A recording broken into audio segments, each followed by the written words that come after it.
Le 27 avril 2017, Karabo Mokona, une jeune étudiante sud-africaine de 22 ans, disparaît après une violente dispute avec son petit ami, Sandile Manso, dans un club de Sandton, à Johannesburg. Ce qui semblait être une querelle de couple allait se transformer en l'un des meurtres les plus choquants du pays. Bienvenue dans Ombre des faits, là où derrière chaque crime, se cache une vérité non dite. Si tu es passionné de crimes et de faits étranges, je t'invite à t'abonner, commençons.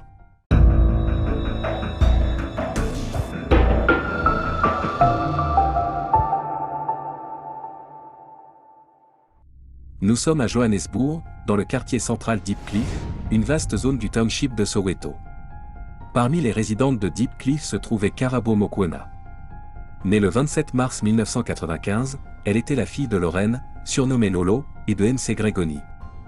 Karabo grandit dans une famille soudée, entourée de ses parents, de son jeune frère et de sa sœur aînée, Bentley, avec qui elle partageait encore une chambre dans la maison familiale.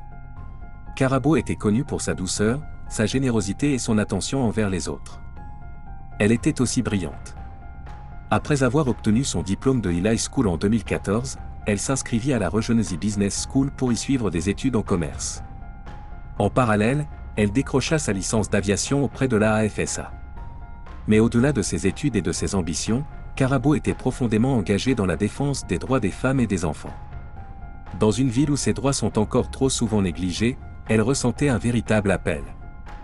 Elle offrait de son temps au refuge Freda Hartley, où elle animait des ateliers et des conférences destinées aux femmes victimes de violences, pour les aider à se reconstruire et à retrouver leur autonomie. Karabo rêvait de fonder un jour sa propre organisation non gouvernementale, un espace sûr et structuré pour venir en aide à celles et ceux qui, comme les femmes qu'elle soutenait, avaient besoin d'une voix, d'un refuge, d'un avenir. C'est en octobre 2016, alors qu'elle poursuivait encore ses études à la Regency Business School, que Karabo Mokoena fit la rencontre de Sandile Manso. Sandile était un trader en devises bien connu à Johannesburg. Originaire d'Ambaland, il avait grandi à Tsakane, une ville située à l'est de Johannesburg, dans une région minière. Après des études en design graphique, il s'était reconverti dans le trading, où il affirmait avoir trouvé le succès. À 29 ans, il affichait une image séduisante, charismatique, très religieux, élégant, et surtout, immensément riche. Il était père de 3 enfants, mais vivait séparé de sa femme et de sa famille. Sandile se présentait comme un homme de principe, fondant sa réussite sur sa foi et son entreprise de trading, qu'il avait baptisée $1 Trillion Legacy. Il animait des formations d'une journée sur le trading de devises et d'options binaires, facturées à prix élevés. Grâce à ses revenus, il menait un train de vie luxueux, vêtements de marque, voitures de collection, et un appartement dans le prestigieux complexe Sandton Ski. Mais derrière cette façade brillante, se cachait une personnalité bien plus complexe. Ce que Karabo ignorait encore, c'est que cette rencontre allait marquer le début d'un engrenage dangereux. C'est pour son charisme, sa foi affichée et sa réussite financière que Karabo Mokoena s'était rapproché de Sandile Manso. Elle voyait en lui un homme de principe, et leur relation s'est rapidement intensifiée. En novembre 2016, à peine un mois après leur rencontre, Karabo quitta le domicile familial pour s'installer avec lui dans son appartement luxueux de Sandton Ski. Mais très vite, la façade s'effondra. Sandile n'était pas l'homme qu'il prétendait être.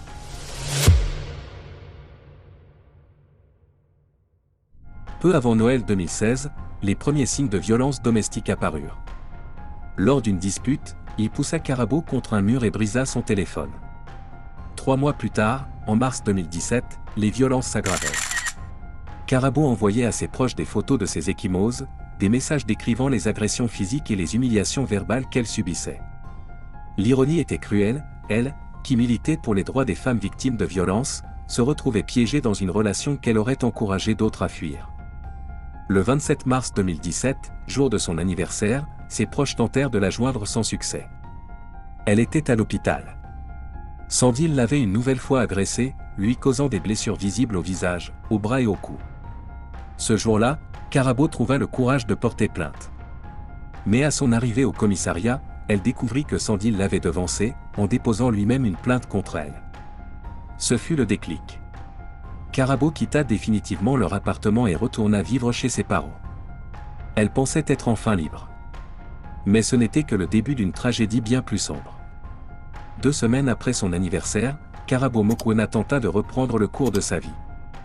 Elle sortit avec ses amis dans un club de Santon, bien décidée à tourner la page. Mais le destin en décida autrement. Dans ce même club, Sandile Manso fit son apparition. Malgré les avertissements de ses amis, Karabo renoua le contact avec lui. Les deux anciens amants retombèrent dans leurs habitudes, et le 27 avril 2017, Karabo appela sa mère pour lui dire qu'elle allait sortir avec Sandile. Elle mentionna même qu'elle pourrait passer la nuit chez lui, une décision qui allait sceller son sort. Ce soir-là, une dispute éclata entre eux dans le club.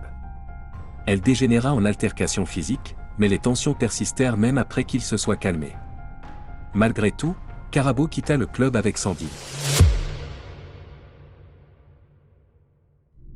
Le 28 avril, les caméras de surveillance captèrent les derniers instants connus de Karabo Mokoena.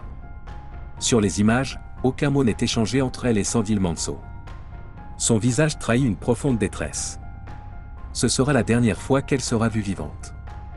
Le lendemain matin, sa mère, Lolo, s'inquiète. Les appels restent sans réponse, les messages sans retour. La veille, Karabo avait murmuré qu'elle ne pouvait pas parler. Quelque chose n'allait pas. Lolo appelle Sandile, qui prétend ne pas savoir où elle est. Il affirme qu'elle est partie dans la nuit. La sœur de Karabo, Bentley, se rend alors à l'immeuble Santonski. Le personnel n'a pas vu Karabo, mais un agent d'entretien a retrouvé son passeport et sa carte d'identité dans une poubelle, à côté de l'ascenseur. Malgré cette découverte troublante, la police tarde à agir. Il faudra 2 jours pour que la disparition soit officiellement enregistrée. Ce sont les campagnes sur les réseaux sociaux, menées par les proches de Karabo, qui feront enfin bouger les choses.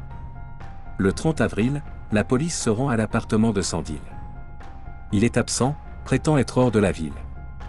En attendant son retour, les enquêteurs récupèrent les enregistrements de vidéosurveillance. À 21h57, le 28 avril, Sandile est filmé en train de déplacer une poubelle roulante jusqu'à son appartement. 10 minutes plus tard, il la transporte vers le garage souterrain. À 22h29, il quitte les lieux en voiture. Confronté à ces preuves, Sandile change de version. Il affirme désormais que Karabo aurait pris un vol pour Londres. Mais cette version s'effondre, son passeport a été retrouvé dans les déchets. Emmené au poste pour interrogatoire, Sandile finit par avouer. 1 heure après l'arrivée de Lolo au commissariat, un officier la conduit dans une pièce à part. Là, on lui annonce ce qu'aucune mère ne devrait entendre. Sandile Manso a confirmé que Karabo est morte. Après avoir admis avoir déplacé le corps de Karabo Mokoena, Sandile Manso mena la police jusqu'à un terrain vague à Branley, à environ 7 km de Santon. Mais à leur arrivée, le corps avait disparu. Seul restait un fossé et des traces de brûlure. Quelques jours plus tard, les enquêteurs de Branley établirent un lien entre ce site et la disparition de Karabo. Des analyses ADN confirmèrent début mai que les restes retrouvés étaient bien les siens. En garde à vue, Sandile changea plusieurs fois de version. Il nia d'abord toute déclaration, accusa la police de mensonge, puis affirma avoir trouvé Karabo morte à son retour chez lui, prétendant qu'elle s'était suicidée.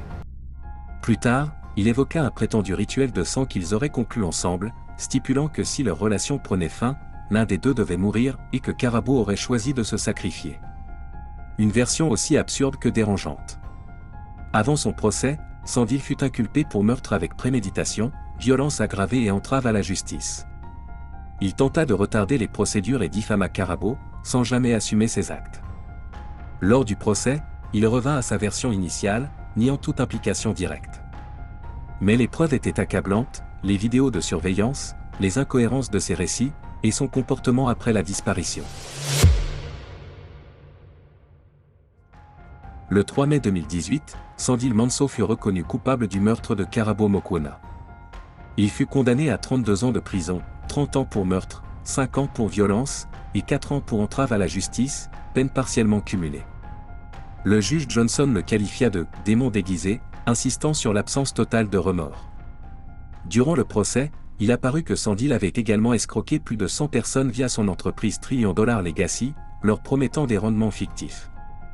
Il fut plus tard condamné à 15 ans supplémentaires pour fraude 3. Derrière l'image d'un homme pieux et prospère, se cachait un manipulateur violent, sans empathie, ni conscience. Le procès de Sandile Manso a mis en lumière non seulement un crime atroce, mais aussi l'arrogance glaçante d'un homme prêt à tout pour préserver son image. L'Afrique du Sud détient l'un des taux les plus élevés de féminicides au monde, mais le problème dépasse largement ses frontières. Aucun pays n'est épargné. Partout, des femmes brillantes, fortes et engagées comme Karabo Mokoena se retrouvent piégées dans des relations toxiques, souvent sans que leur entourage ne puisse ou ne sache intervenir. Karabo était intelligente, altruiste, déterminée et pourtant, c'est cette même compassion, ce désir profond d'aider les autres, qui l'a poussée à rester aux côtés d'un homme violent. Son histoire nous oblige à regarder en face ce que beaucoup préfèrent ignorer, la violence se cache parfois derrière un sourire, un statut social, ou une image publique irréprochable. Ainsi se conclut cette affaire aussi tragique que marquante. Que pensez-vous de cette histoire? La condamnation de Sandile Manso vous semble-t-elle juste au regard des faits? Dites-le nous en commentaire et pensez à laisser un j'aime pour ne plus manquer de nouvelles vidéos.